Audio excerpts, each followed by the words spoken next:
Hello loves. In this video, I want to share with you 7 ways to manage a cPTSD flashback. cPTSD stands for complex post-traumatic stress disorder, and a flashback is a highly common thing survivors of long-term trauma or abuse experience. When flashbacks happen, it can feel very scary, and it can feel like you are in danger all over again, and it can take a long time for the nervous system to understand that you're actually not in a threatened space. Experiencing these flashbacks can be very disturbing to ourselves and to our loved ones, especially if our loved ones don't know what's happening or how to manage them. Ultimately, it's best if we can recognize when this is happening and utilize some very basic tools to help us come out of that dysregulated state. So for me, a flashback could look like a moment of overwhelm, or a moment of feeling stuck and frozen, or just simple anxiety, like my heart might be racing, I might get really scared, or I might just feel like I'm in a lot of trouble and I don't know why. Or I might start going into a thought spiral where my brain is repeating certain things that an abusive person has said to me, but it feels like it's coming from the inside, like my whole system believes it, and I start to contract. That was definitely something I dealt with a lot in the past. Nowadays for me, it's seeing certain things happening in our world that remind me of things that happened when I was a child, and so it's like a different set of flashbacks to handle. But if you experience these, you know how incredibly painful and disorienting they can be. So hopefully one or more of these 7 tools can assist you in coming back to center and safety in yourself. The first technique is a very simple one. It's called 5-4-3-2-1. It is a somatic exercise. Usually when we are in a flashback, we are in our brains and not really in the present moment. So this one is designed to get you into the now and to get your brain out of that fight or flight that it was in the past, because it'll loop there and it'll get you into your present moment so you can recognize that you are actually not in danger in this current moment in time. The first thing you want to do is to feel your toes. Wiggle your toes, feel your fingers, feel your hands, feel your feet. Bringing your awareness into your extremities is bringing it as far away from your brain as possible in your body, and this is a good thing. You can feel your feet on the floor, and you can feel your legs, feel your arms, feel the weight of your seat on whatever you're sitting on. Feel your breath. Name 5 things that you can see. Look around you.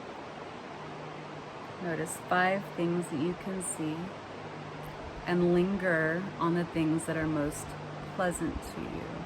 Just notice them for a moment. Now name 4 things that you can hear. Do you hear a bird chirping, the hum of an air conditioner or an appliance, the sound of wind in the leaves? Right now you're probably hearing the river down by my house. Spend a few moments with each sound. Now name 3 things that you can feel. The wind on your skin, the air moving through your nostrils as you breathe, or the fabric of your clothes on your body, or the weight of yourself in your chair. Then name 2 things you can smell, and then 1 thing you can taste. Then just breathe and notice how you feel. The second technique for managing a flashback is bilateral stimulation. This technique helps harmonize the right and the left hemispheres of the brain. A lot of times in traumatic experiences, especially betrayal trauma, one side of the brain shuts off more than the other, and we are functioning from an imbalanced neurological state. Even using a couple minutes of bilateral stimulation can get us out of that panic state. My favorite way of doing this is finding a small stone or an acorn or anything that's small that fits in your hand. I've got this little piece that came off of my tripod just a second ago, so I'm just going to use it. But what you can do, get a little bit more visible for you, just have it in your hands and Just do this. Toss it back and forth. Close your eyes.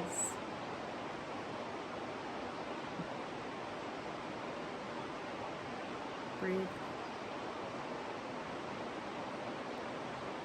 You can do this for a minimum of 2 minutes. 5 is wonderful. And then when you're done, you can think about that situation that had you very distressed, and you'll probably notice that you don't feel as intense about it as you did just a few minutes ago. This one is one of my favorites. Another way you can do this technique is to cross your hands and alternately pat your arms. Or your legs, your thighs. You can do that on your thighs too, but with your arms crossed. The third thing that you can do that can help you get out of a flashback is to lay down, wrap your arms around yourself, and just repeatedly say, I love you, I love you, I love you, I love you, to yourself over and over and over and over again, so you actually hear it. And you will eventually hear it. You will eventually let that love in. You'll feel that from yourself. You'll feel that for yourself. Doing this can be incredibly calming and soothing and centering. It's a wonderful way to build trust with yourself over time, especially if you do this like every day. I did this. This was one of my go-tos when I was in full-on panic mode. I would lay down, I would hold myself, and I would just say, I love you, I love you, I love you, I love you. Or I would listen to affirmation tracks, which I'll get into later. But this particular technique is, you know, like when you're like, I need a collapse right now, things are not good, shut the door, lay down, tell yourself, I love you, I love you, I love you, over and over and over again. It helps. The fourth technique is to do something physical. Take a walk, dance, sing, be creative. It is a little bit harder to be creative when you are in a fight or flight scenario. So the hardest thing is to get yourself in the saddle, is to get yourself with the paints in your hand or with, you know, your instrument in your hand. Focus on making it that far, and then from that place, that creative expression can start to move through you. And it might feel awkward and stuck at first, but just showing up for yourself that way can be a really beautiful thing. Making things, being in that flow state, or just being creative, or moving your body, being connected with nature, really helps your brain chemistry and promotes a sense of well-being. The fifth thing I recommend to manage flashbacks is to take herbs that help with this. Herbs like milky oat and skullcap and lemon balm, even lavender, really help support the system to calm down. If you are dealing with anxiety and pain due to a broken heart and you're feeling a lot of pain in your chest from it, hawthorn is incredible. It kind of doesn't make sense that a tiny little herb can do so much for such a big feeling, but it really is incredible in how much it can support you through the emotional and the physical discomfort of heartbreak. Also, magnesium supplements can be highly beneficial in getting the nervous system to calm down and relax. And of course, with this, it's very important to consult your healthcare provider to make sure you don't have any contraindications in taking herbal remedies. And the final technique I would recommend is listening to positive affirmation tracks about yourself. These are an easy way to help you reprogram your mind with better feeling thoughts. This is especially true when our minds are repeating harmful echoes of abusive moments. Phrases that affirm self-love and self-trust and safety in the self are very powerful and helpful in bringing you back to center. Listening to these repeatedly can have an incredibly calming effect, and they can start to pull out those harmful thoughts by the root. This technique is especially helpful for those of you who have undergone verbal abuse and gaslighting. For a while there, this was my go-to. Whenever I would start to spiral out, I would go into my room or in my car even, put on an affirmation track, and it would just soothe me. It would pull me out of that downward spiral and bring me back into the present, into what was real. It's important to listen to these things in repetition, because cPTSD is complex post-traumatic stress disorder. It wasn't just one thing that happened in a moment. It was a repeated experience that happened over a long period of time. So when these things are repeatedly installed into our nervous system, it goes in much deeper and it becomes part of a running program. So we have to do these techniques in repetition. You want to listen to them daily or as often as possible. It seems really weird at first.